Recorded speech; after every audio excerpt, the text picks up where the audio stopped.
Good evening, I'm Brian Stewart, and welcome to this third in our series of Speaker's Corner that is focused on trends in education, vital trends even amid the massive disruptions of this still unrelenting pandemic.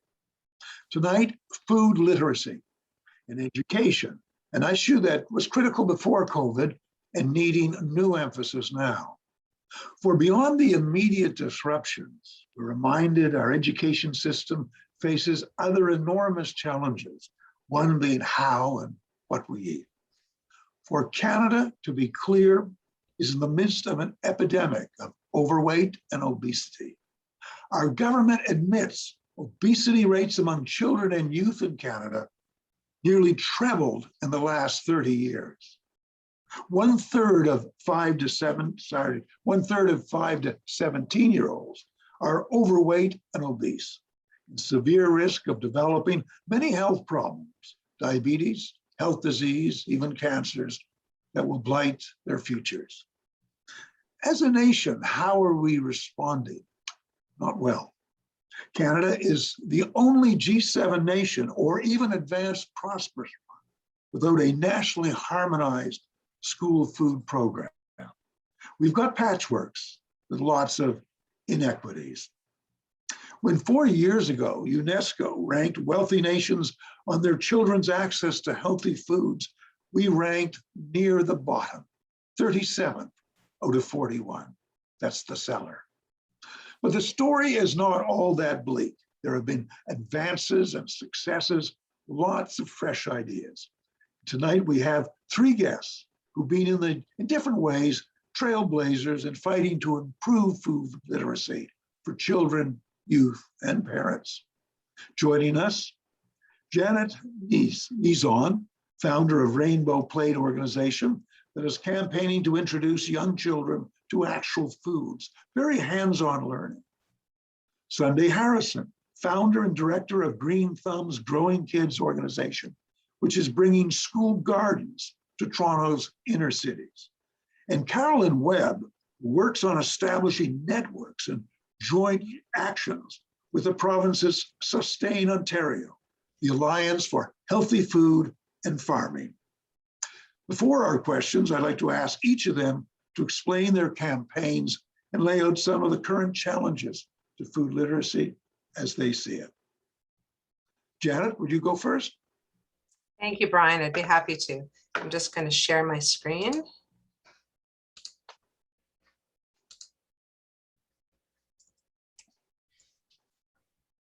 Here we are. Thank you so much. And as Brian said, I'm the founder of Rainbow Plate, and we have been boots on the ground, engaging children with food literacy education programs for many years since founded.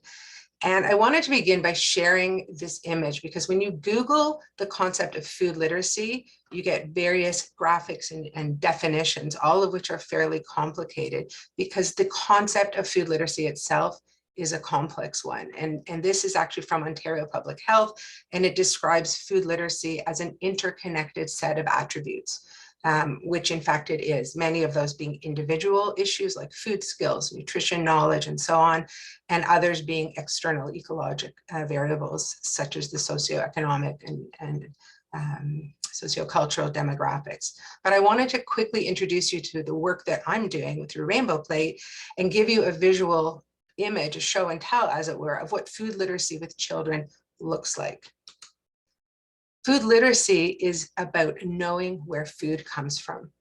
It's understanding that we are part of a complex food systems and that how our interactions with food have implications and outcomes at the individual, the local, and the global level. Food literacy is about making sense and being able to navigate this complex food environment in which children are growing up in and being able to actively participate in it. It's about being curious and interested in food and all the ways in which it relates to them in their lives. And that, of course, means being able to make food choices and being able to feed oneself and prepare food at different ages and stages.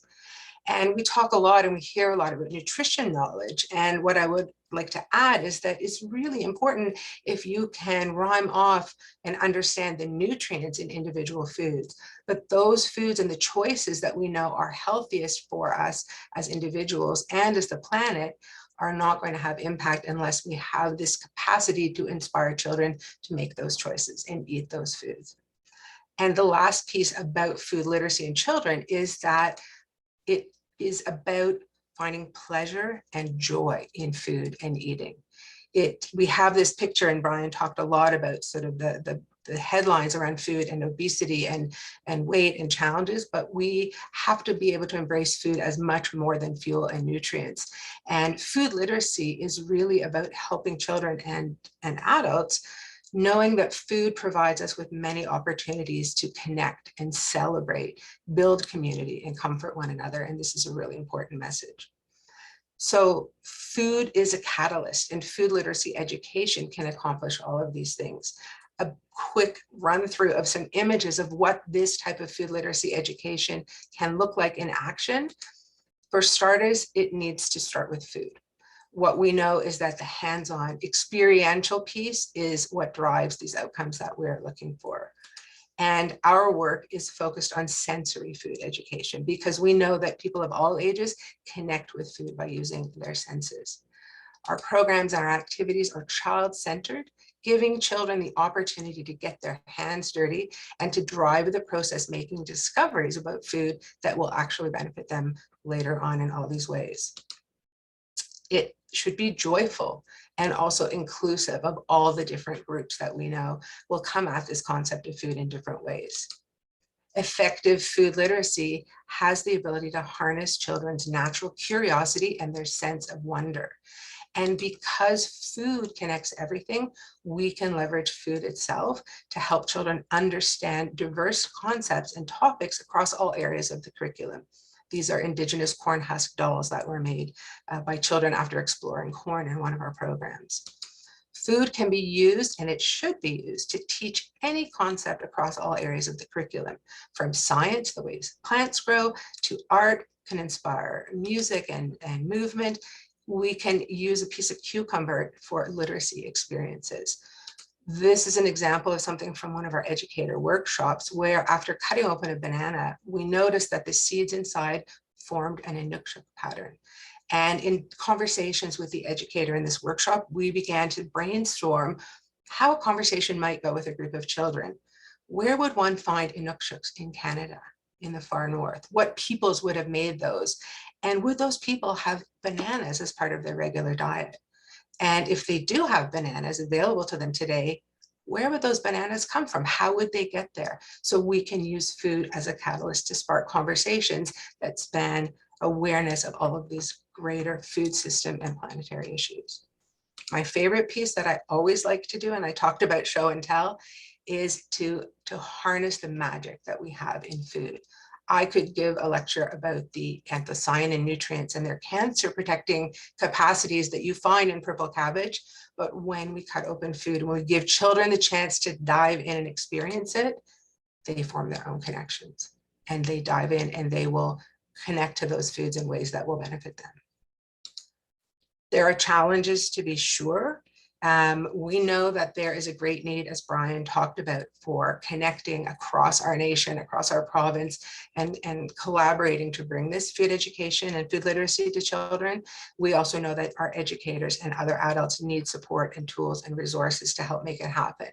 But I share with the others on this panel and others as well, this vision that food literacy is part of every Canadian child's experience. So we have an incredibly powerful and positive opportunity before us. Thank you. Thank you very much. It was very fascinating to see the faces and how enthusiastic they are, seeing foods often for the very first time, seeing what they can deliver. And Sunday Harrison, you've been showing that gardens can pop up in the most sometimes unlikely places. You can actually bring that to school experience, even in inner cities and that. Could you talk a bit about that? Yeah, I love to. This is my favorite subject. And Janet, I love your approach, and the rainbow plate is just such a brilliant approach. You know, it's just great. And I think what you're pointing to is the power of taste, and that's the sense that, you know, you can kind of get like the hearing and the seeing and the smelling a little bit, but being able to taste something is pretty critical in learning about food. And I just want to echo also, you know, that we really need to go beyond the obesity kind of crisis to understand food literacy as a broader piece, and that we're not shaming anyone for their body shape and size. That we often people, talk about a weight neutral approach. and yeah, and people can be big and healthy, and that's okay. And they can be small and healthy, and that's okay. So what we're after is health. I'd like to share some slides as well. We've been working in school gardens in downtown East Toronto for, I guess this is our 22nd season in the gardens. And the first slide I'll show you is the garden that we've been working in the longest. So let me just pull that up.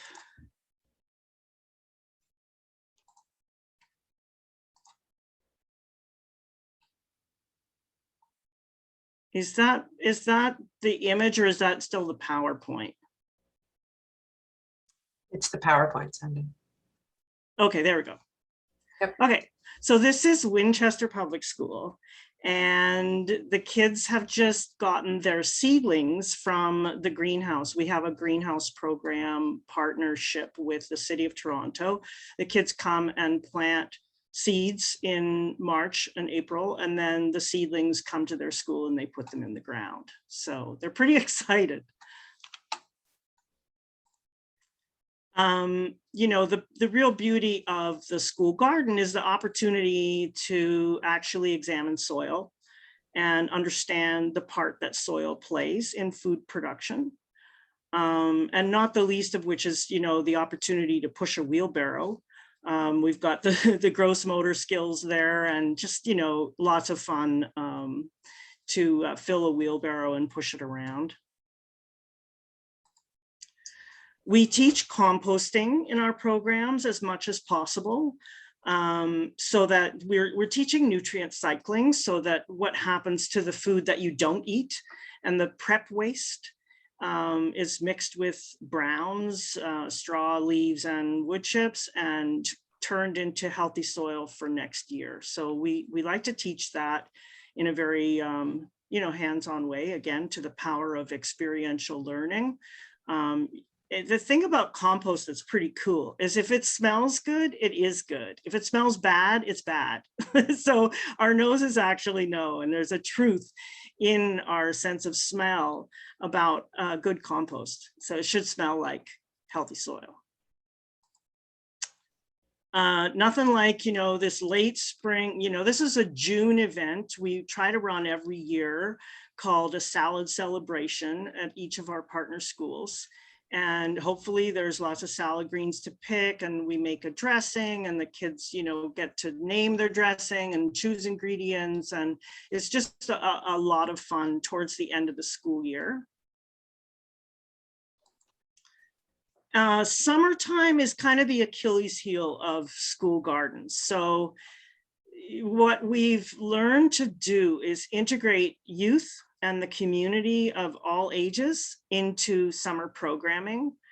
And, you know, it's a very rich season in terms of the harvest. So we don't want kids to miss out on that. But, you know, that's a lot of the reason why there aren't more school gardens. You know, that's my opinion, is that it's basically the summer season is the tricky thing to figure out.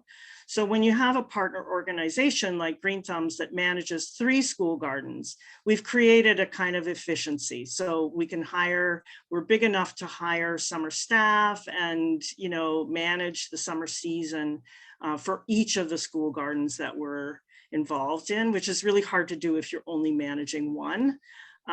There's organizations like mine that have gotten up to like 20 school gardens.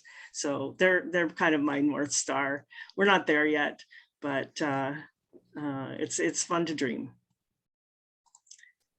Again, a summer program, probably late summer, harvesting tomatoes and beans with these would be the children who planted these crops in the spring, being able to come back as part of their day camp experience in the summer, or it could have been early September as well. These are good crops for school gardens if there is summer care.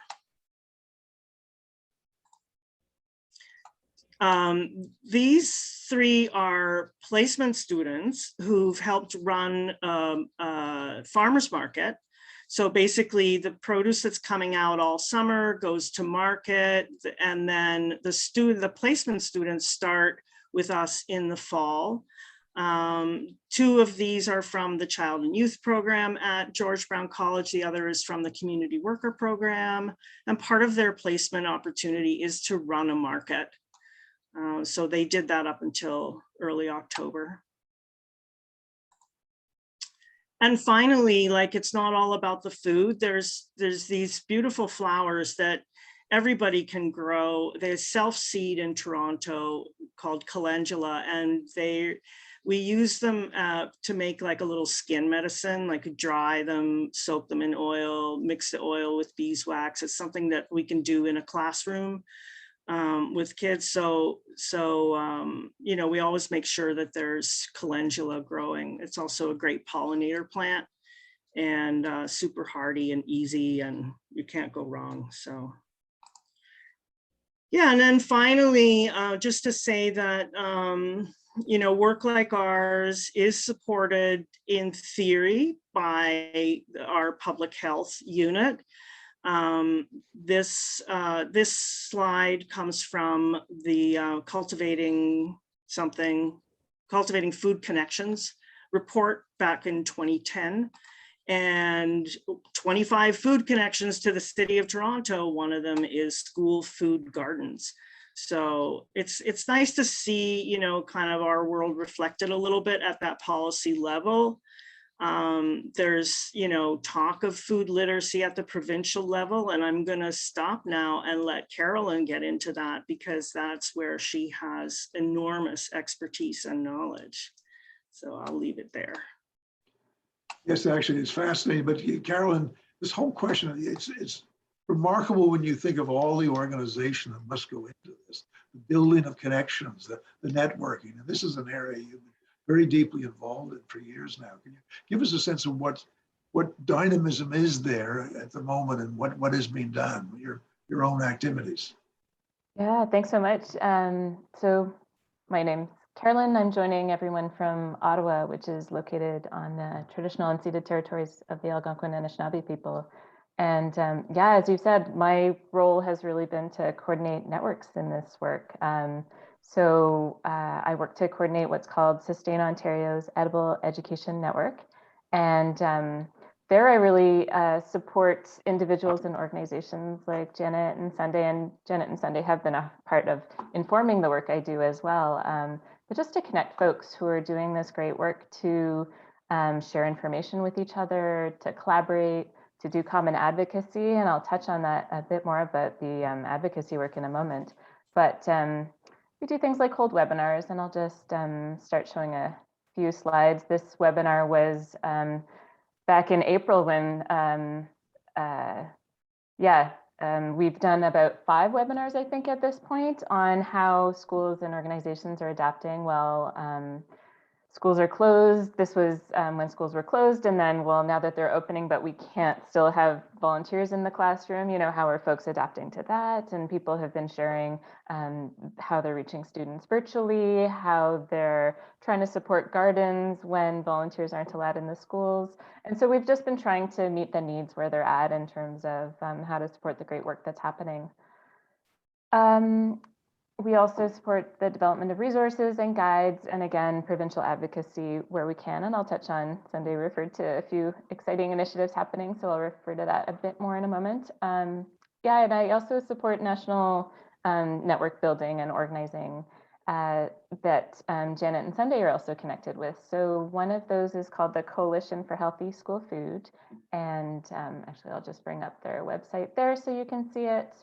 The coalition is a coalition of organizations, actually over 170 organizations at this point, that are seeking a federal investment in a school food program for Canada. And the other organization that I do some work with is Farm to Cafeteria Canada. And that organization builds capacity by supporting grants that go to schools to build a farm to school or local food to school programs, and really support school gardens. And just we're having a focus on land-based learning right now, to just really support schools to bring in different aspects of their work, to support local food procurement, to engage in experiential food literacy and community connectedness, because you can have growers involved and farmers and harvesters and chefs, and so to build that capacity within the schools. So yeah, I'll be sharing a bit more of a big picture lens, but I'll just touch on two political initiatives right now that are kind of exciting, that we're working to support. One being in October 2020, an Ontario Conservative MPP, Daryl Cramp from the Hastings-Lennox-Addington riding, introduced a private member's bill, Bill 216, the Food Literacy for Students Act. And this bill proposed making experiential food literacy, so growing and cooking food, mandatory in the Ontario curriculum for grades 1 to 12, because it doesn't exist right now in the curriculum. There's a little bit that talks about nutrition and just recognizing what we need for healthy bodies, but other than that, in some other areas where food literacy is touched on, students are no longer having to cook. That's an optional food and nutrition class in high school years, and gardening, growing your own food. There's a lot of food skills and food literacy opportunities that we feel are missing as mandatory parts of the curriculum. And so this bill has been proposed to have that. And so Sustain Ontario supported the development of a policy brief to inform the conversations, and the government has held 3 community conversations so far. But then when the Ontario government was prorogued in September, the private member's bill died. And so we do hear that the government is still interested and keen to reintroduce it as another private member's bill, but we know that there's an election happening in June, and so we're waiting to see just how this can move forward. At any rate, it is a step forward and is inspiring both within the province and across the country, and so we'll just keep trying to move that forward. And then at the national level, as I said, the Coalition for Healthy School Food is large and growing, and has been asking the federal government to invest in school food programs, because there's been no federal investment in school food at all to date, other than some small support opportunities, including one to Farm to Cafeteria Canada, which has really supported the work lately, but that's been very contained and kind of not a widespread national program. So it's really supported pilots, but this coalition work is asking for kind of broad, widespread meal funding to match provincial funding. And we saw a huge breakthrough just this election when the Liberals put it in their platform to have a commitment to provide $1 billion for school food over 5 years. So I'll end there, and I'm sure I'll touch more on a lot of these pieces as we talk. Okay, what we see, what has been done, what needs to be done, and where action has been taken or not taken. But I would like to have any one of you can jump in on this, your damage assessment. What has the pandemic done to the advancement that was being made before it hit? It seems to me we're almost now looking at a society before the pandemic, in the pandemic, and what's to come afterwards. But can you relate to some of the sense of where you got hurt, or where your work was put back, what the damage was, Janet? Yeah, the biggest issue for us and our work, Rainbow Plate actually pivoted a couple of years ago, and we stopped directly going into schools and delivering our workshops, the experiential programming ourselves. And in order to scale up, we are now supporting educators and practitioners in bringing this approach to their students and their communities and childcare and so on. What we experienced was that with the pandemic, of course, for the longest time, when all the schools and childcare and early year settings we work in were closed, there was nothing happening. And then as they have now and so our work ground to a halt. We were actually rolling out, scaling out our educator resources and training, and really seeing uptake and interest in bringing this type of experiential food literacy to children that we work with in those communities. That completely ground to a halt, of course. And as things started to reopen, and schools finally and so on, again, we do work more in early years now, but what we have been experiencing, and I've actually been speaking to different educators even as recently as this week, we're still hearing a reluctance for children to get hands-on with food in the classroom and in those settings, or at least to taste. And Sunday was talking about it's so critical that children taste. We know, and actually the evidence supports children engaging all of their senses. So we know there's power in seeing and touching and interacting with food, even if you don't get to taste. But for us, this has meant that all of these powerful and beautiful catalytic food experiences have really pulled back because of the fears of safety and COVID and so on. We're working to try and support various educators and working around those challenges and those fears to say you can still bring food into your program in different ways. But there's a discomfort and there's worry out there. So I sort of feel like we've seen things pulled back in terms of the enthusiasm, that the underlying interest is there, but the willingness to get active with these pieces is challenging. And I know that it's tough in the classroom right now for educators, having to follow COVID protocols. I have a child who's a kindergarten teacher, and I know very specifically of how challenging it is to have an effective program with the restrictions that are in place. And so food experiences are messy, and they've been limited. I just want to jump in. Yeah, sure. Yeah, because the school food programs were kind of all over the map before the pandemic, and so after, during and when school has resumed, it's even more chaotic, and children are getting, in some cases they're getting a bagged lunch, in some cases they're getting fresh cooked, in some cases they're getting nothing. Everything has to come from home because we haven't prioritized this as a health issue. It's taken second place to epidemiology, which it's logical, but in terms of long-term health, children are suffering. And we see children coming out to the garden at the lunch recess. They come out for a lunch recess segment, and they haven't eaten yet. And the behavior is terrible, right? And we know that that's happening in the classroom too, because they're not getting enough nutrition. So it's very immediate. I don't think we can hammer that message strongly enough. We have enormous numbers of children, it seems, going to school in various parts of Canada who are not getting the right nutrition. Their education is suffering. Their health is suffering. Their family life may be suffering. And yet it isn't really a national priority yet. Anyone want to talk about that? I mean, why do we kick the can down the road year after year after year on something that, it's in a desperate state now, perhaps because of COVID, but even before COVID, you guys are really fighting a scourge out there.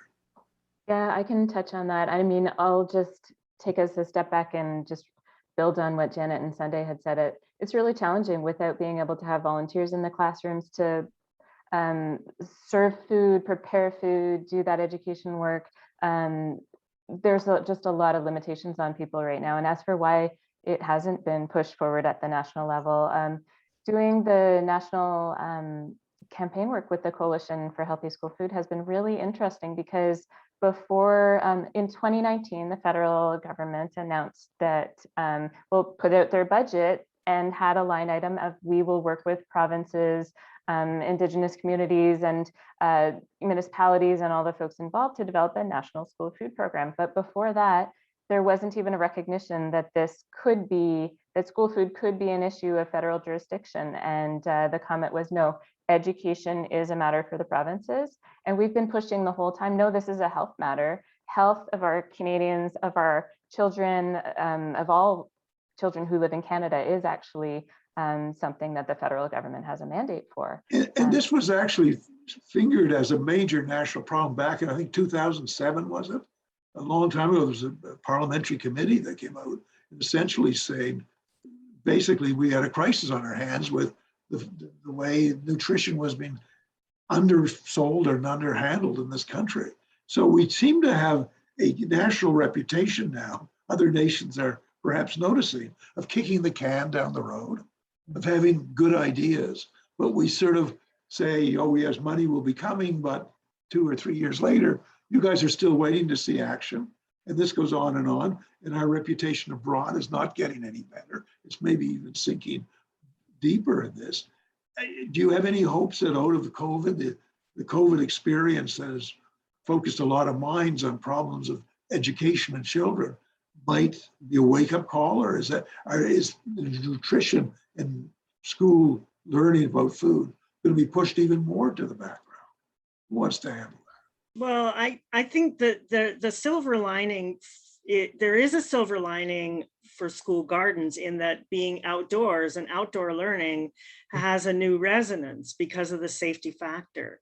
So, the minute we were allowed to come back into the schools, into our partner schools, and run in-person programming, which was around the 1st of October, we had way more signups than we could possibly handle. And every group of children that came out to their school garden was so excited and so engaged and wanted to be there and wanted to taste everything. And, there isn't really any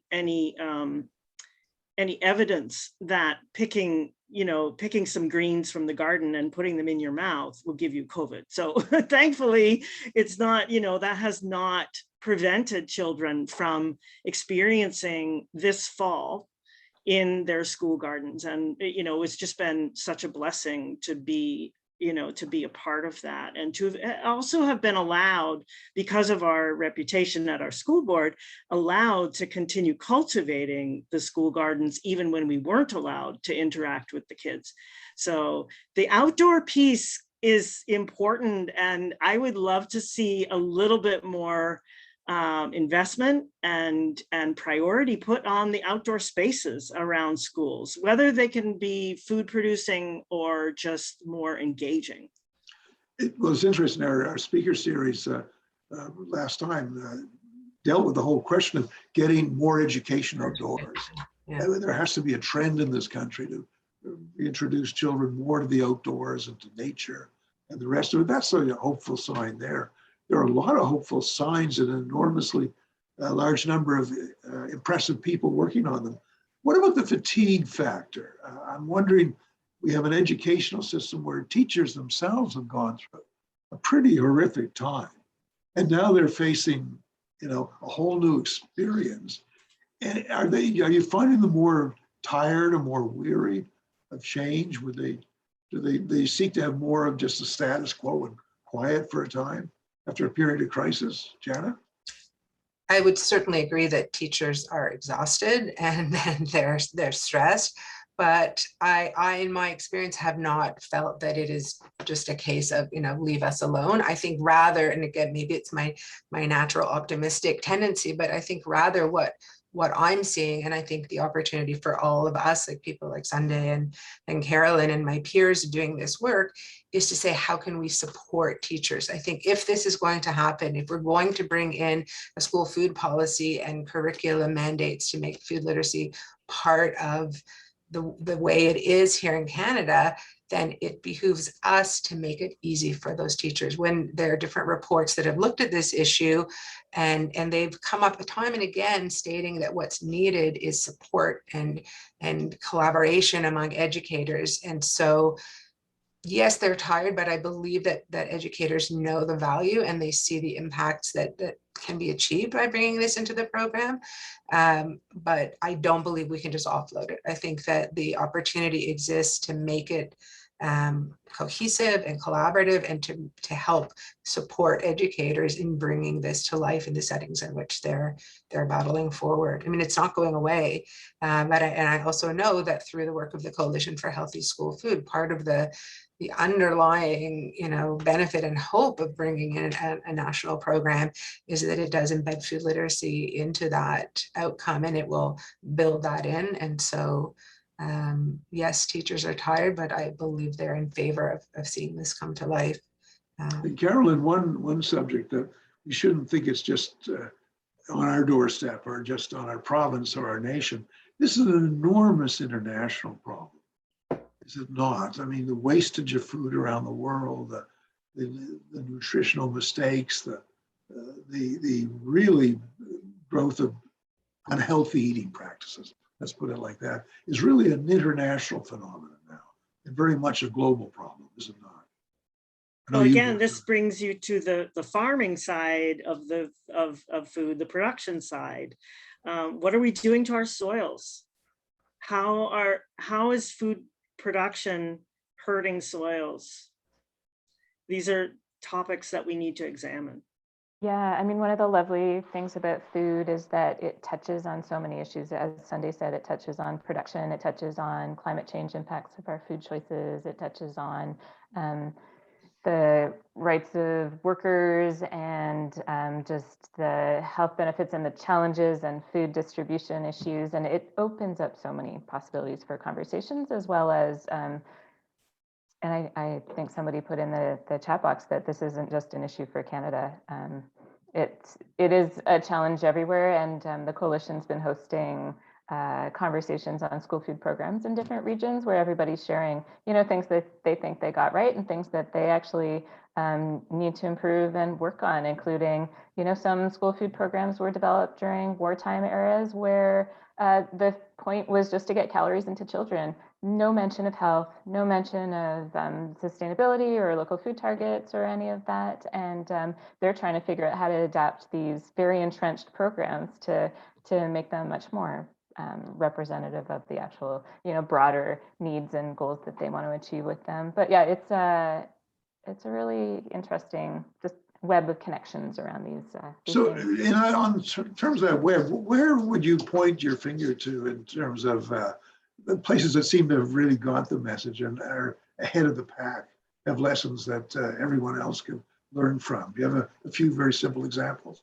Yeah, and nobody seems to have it all perfect at all, but some of the programs that we often refer to are like Japan and France really have programs that are embedded in teaching culture. They take the time to invest in the kitchens or the food production, serve all the children gather and they serve food to each other. Now, we're not sure exactly what's happening during COVID. I'm sure there's adaptations that have had to be made, but before COVID and hopefully as soon as possible after, we seeing students serving each other, learning the words for foods and flavors, and trying to just share a sense of broader cultural connection, and always focused on health. And Finland also has one that we point to as a model, very health focused. And yeah, there's just a few great examples. Other programs, Brazil, for instance, has a really great focus on supporting local family farmers.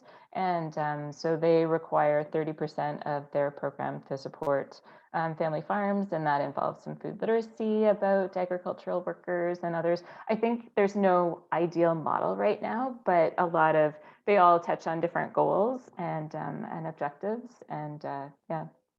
And I'd like to, sorry, can I jump in, Brian? I was on a fascinating panel earlier. I was participating in a webinar that was international, looking at food literacy in the curriculum. It was hosted by someone from the UK who did actually some research into where food literacy is embedded into the curriculum and where it's working well. And so sort of separate from a school food program, although in some cases those two pieces are interconnected. And there again is no one place where it's perfect, but regarding food literacy in the curriculum, Norway, Australia, and Scotland were actually the countries that were tagged as getting it right. And I was bursting with pride in that webinar, because Ontario, so they listed different countries around the world, particularly those, and they listed the province of Ontario, Canada, as being a bright light of hope because of Bill 216 being on the horizon. Now, of course, you've heard what happened, but that was a moment where Canada got some notice on the global stage for the good work that we were moving forward. So fingers crossed that won't disappear. The old problem of follow through on our promises and pledges. That's interesting, though. Interesting where it'd be noticed like that. I'm going to go to questions shortly from viewers, but one thing that I was really interested in reading in the research, when I first started reading about children and food education literature, I thought, oh, right, fine, they'll learn about food.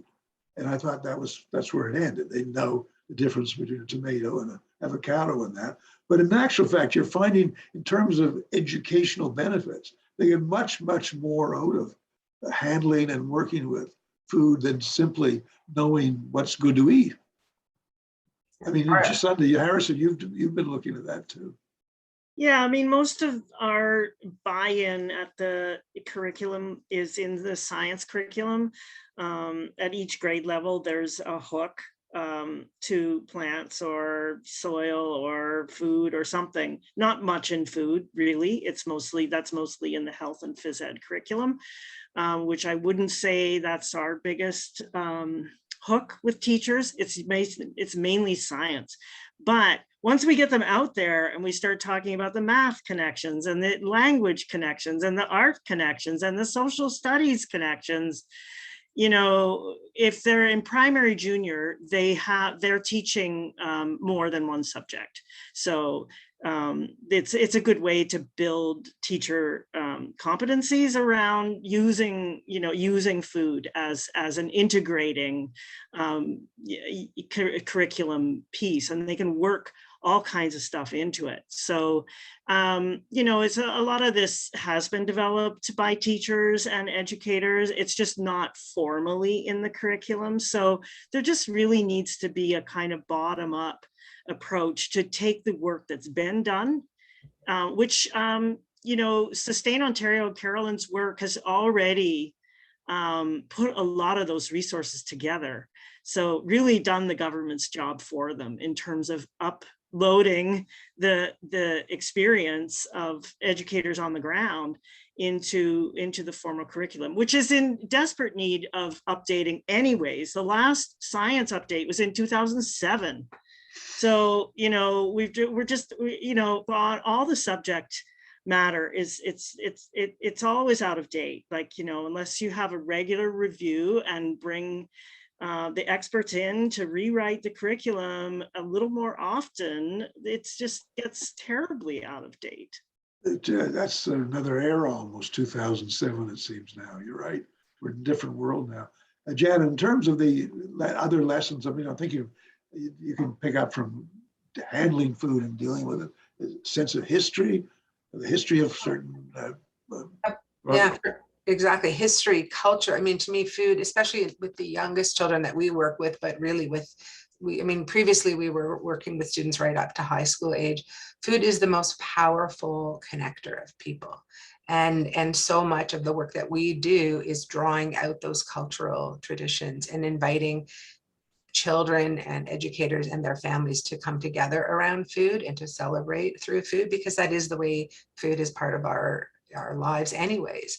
And this piece is so important to embed into whatever curriculum formal pieces are established, but we don't need to wait for that. So history, as I said, culture, celebration, tradition, and then all of the other pieces that we've talked about, pleasure and enjoyment from food. So we really, my line is always that food can and food should be woven right throughout the fabric of childhood experience and the curriculum, starting from the early years. We pivoted to work with the early years community for the most part, because that is this magical window where we can capture children's interest influence their preferences, help them to understand things.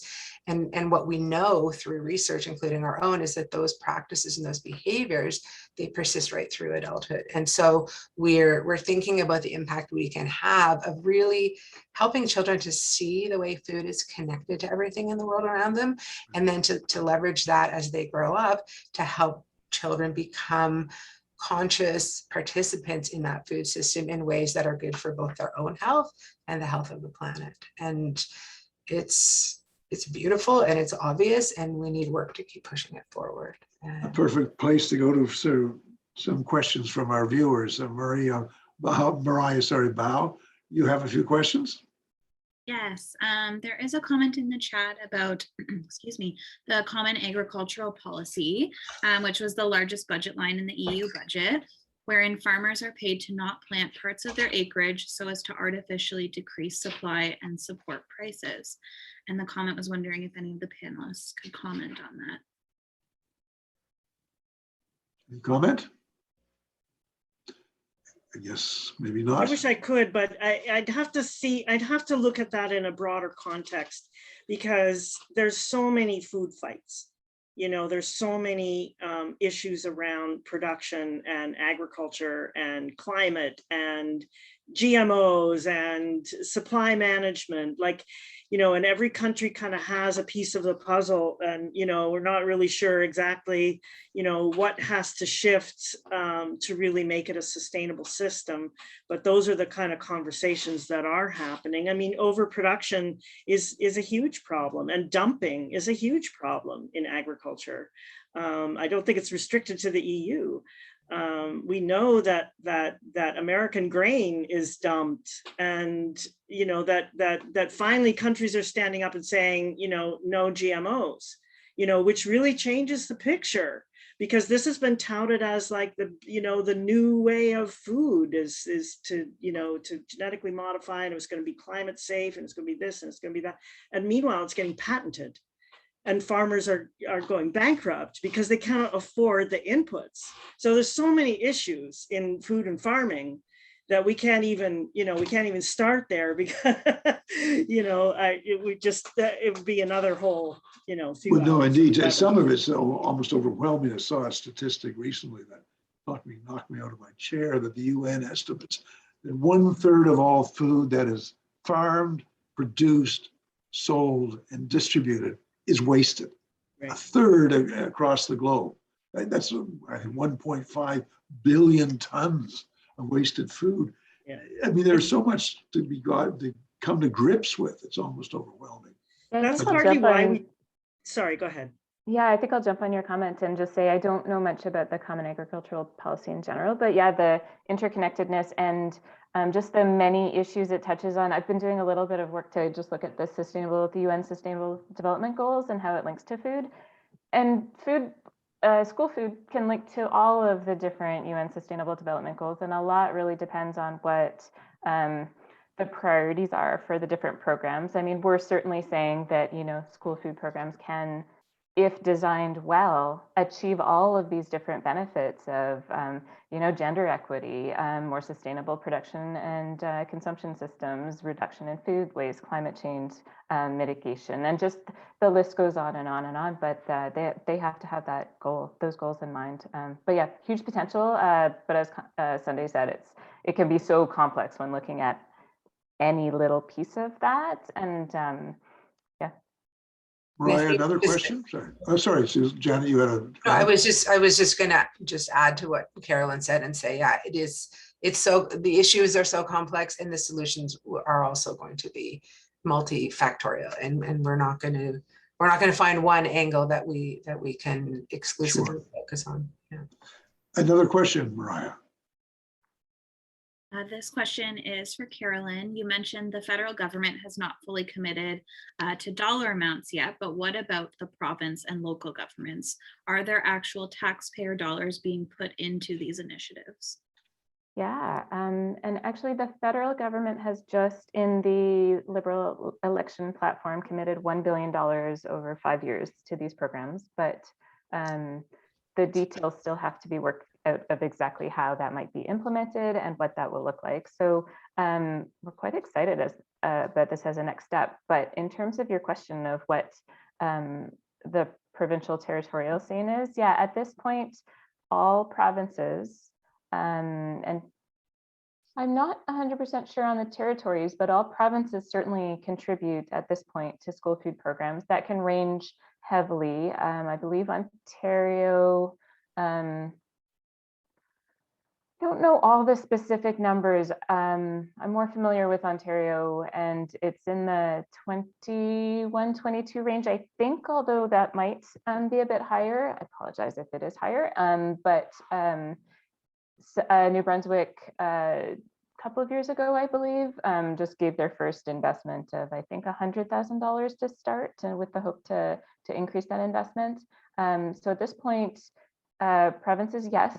Municipalities, not as much. Toronto is by far the biggest municipality that is contributing to school food programs, with some other municipal contributions. And one of our big pieces that everybody can play a role, and that there's just so many benefits to this work. I actually think I will just show a diagram that might be helpful, but might be more complex than we need. But this is just kind of showing like why invest.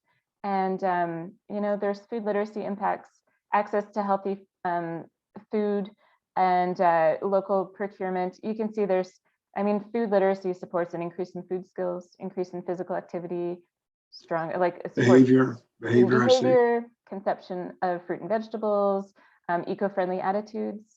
Access to healthy food can improve overall physical health, mental health, reduce discipline issues, increase student attendance, increase student behavioral issues, increase, local food sourcing can support a willingness to try new foods as you get to know the farmers, and that, like, there's just so many possible benefits across many different political priorities or different aspects of student and community well-being. And so and let's not forget the benefit to farmers of having a dedicated stream to purchase, provide, yeah. You know, I mean, that's one of the things that the US demonstrates fairly well, is that, you know, even if there's some, you know, quality issues around the foods that get into the schools, they have a national program, and it guarantees farmers a local market, essentially. So it varies by state, but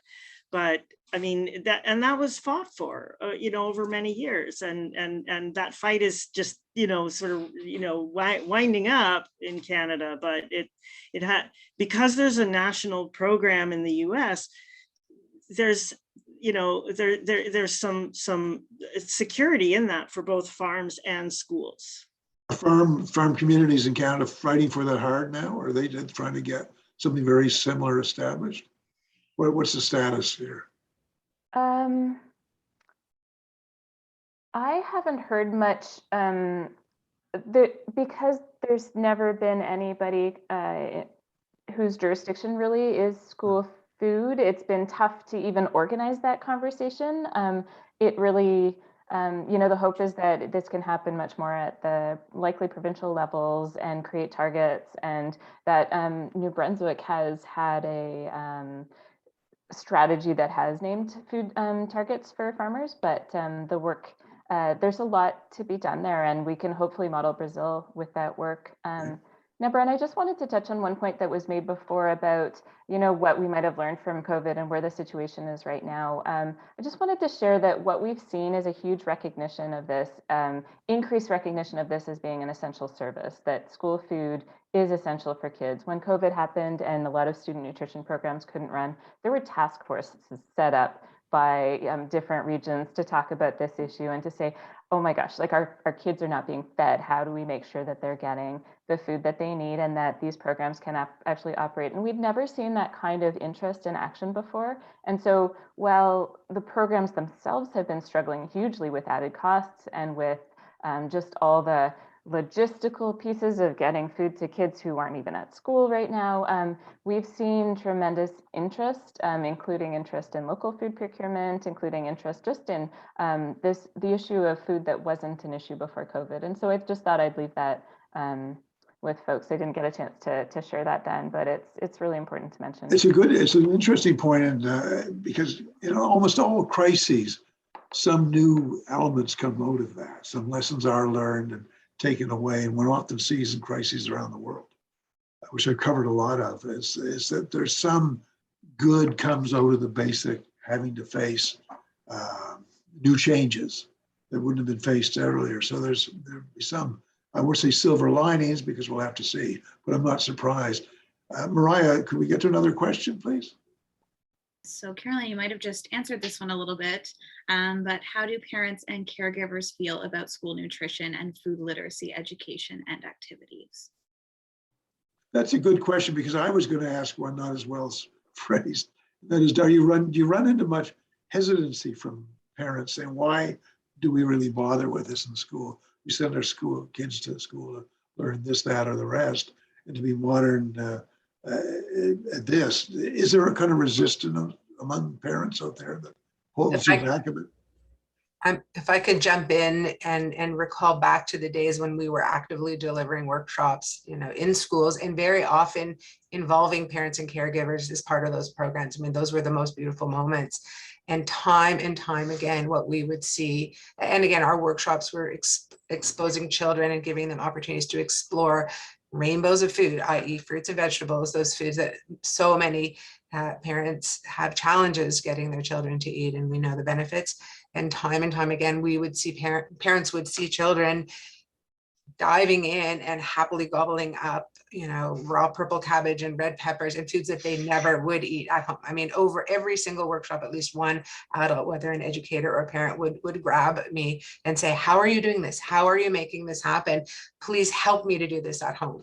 How can we translate what's happening here into our home setting? And so I think very much the opposite. I think that I think that parents are often looking to education settings to help support them in the challenges that they're facing with children, and so I think there's a readiness there, and similar to sort of what I said about the educators, I think it's part of what we're doing to help make that easy. Rainbow Plate, we developed resources for parents at home, the same as, in parallel to our educator resources during the pandemic. So we have some digital resources that parents can download and get a glimpse into our approach. But I think as part of any school food initiative and food literacy initiative, there's a great opportunity there to support parents and caregivers at home. I believe they're quite eager for that to happen. Another question, Mariah? Yes, we are now seeing the rapid increase of food insecurity, with about 1 in 6 Canadians food insecure, with a significant proportion of children. How does food literacy connect with school nutrition programs? I can say conceptually, and I just showed that map hugely. There are so many opportunities for food literacy programs to support kids in cooking and growing for their meal programs. And that's a big part of some of the Farm to Cafeteria Canada grants, is having students grow food and then serve it in a meal program, meal service. And bring in cultural diversity and get students planning menus and all of that. But in practice, a lot of programs have actually really had a focus on one or the other and not tied their programs together very much because of funding focuses that say, no, the focus is just on serving the food or on the food literacy component. And so one of our hopes is that we can really enmesh this to create a whole school food environment that's stronger and healthier and just embracing all the components of a living, vibrant school food system, really creating kind of a working process where students are engaged in every process part along the way, including the eating and really enjoying. Another question, Mariah? The picture you showed, Janet, of the cabbage was so striking, like a piece of art.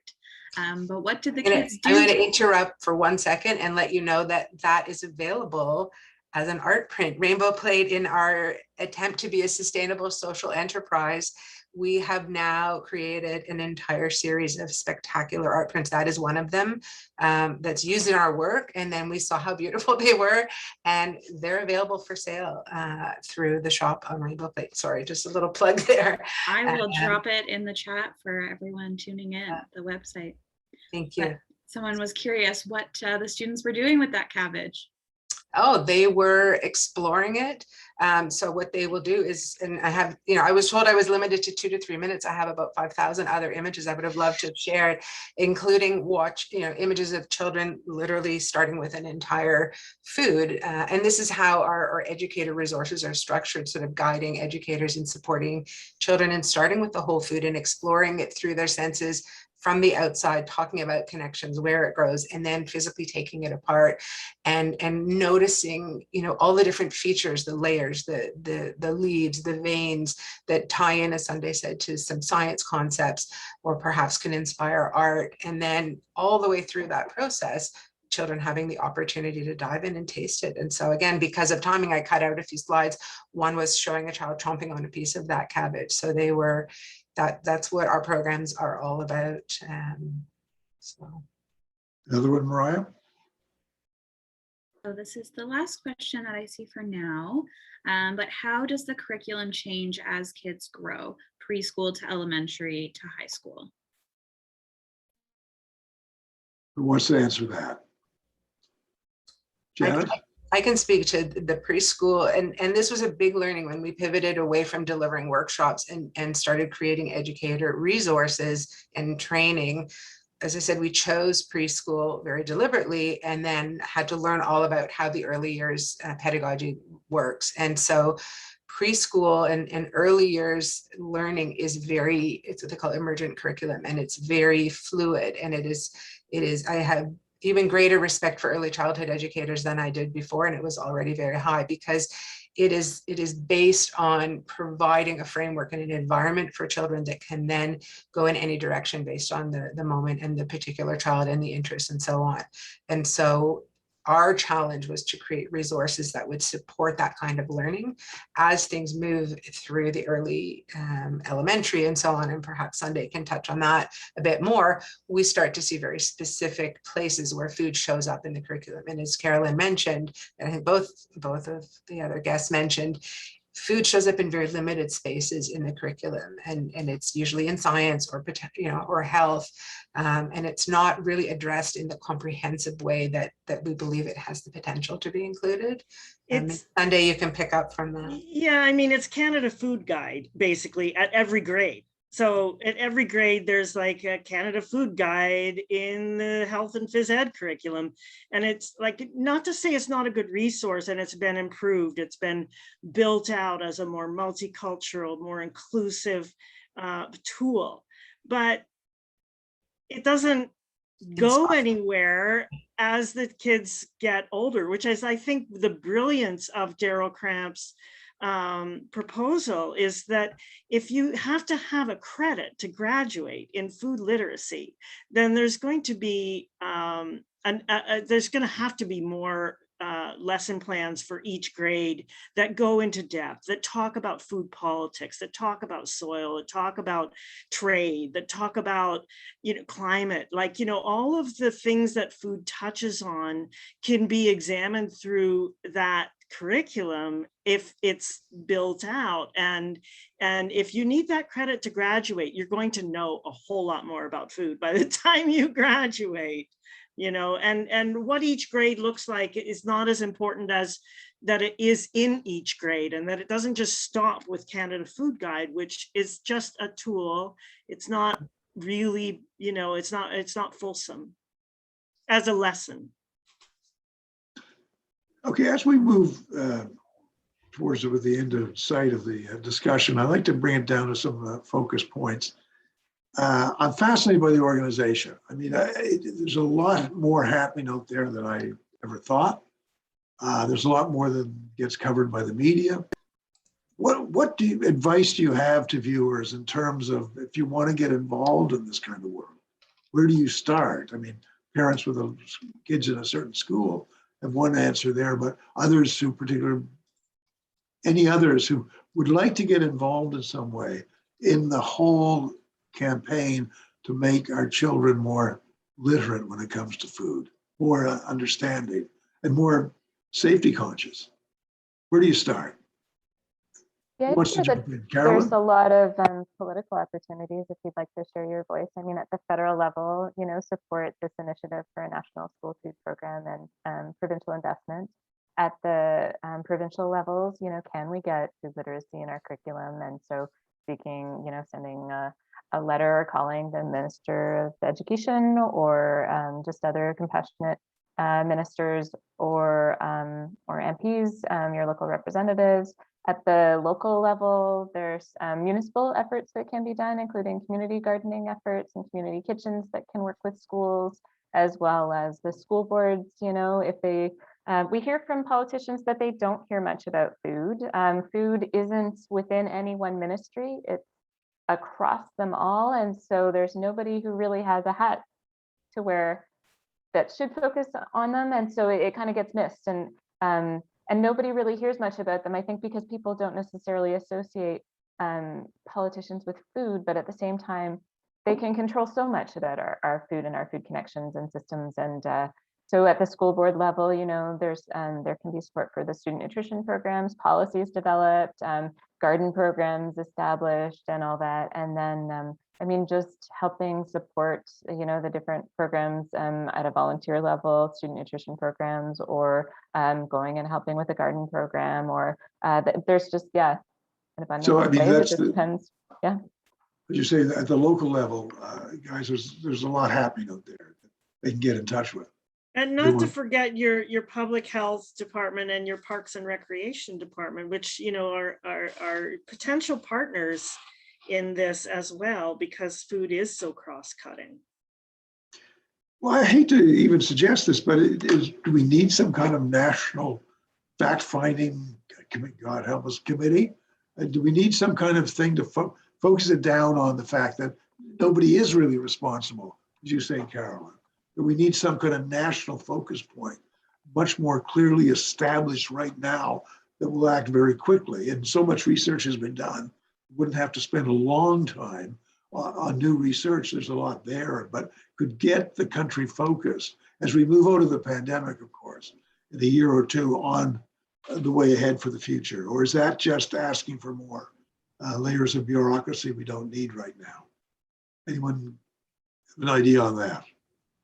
Yeah, there's a national food policy that was launched and different kind of objectives that it's working towards, and then a national, the name is always so long and I always mix it up, but Food Policy Council Advisory Committee at the federal level that is a group of folks who are trying to move some of these issues forward. And so steps are being taken. I mean, we would say we certainly, want broader embracement of food and for, more actions, and especially around the food system.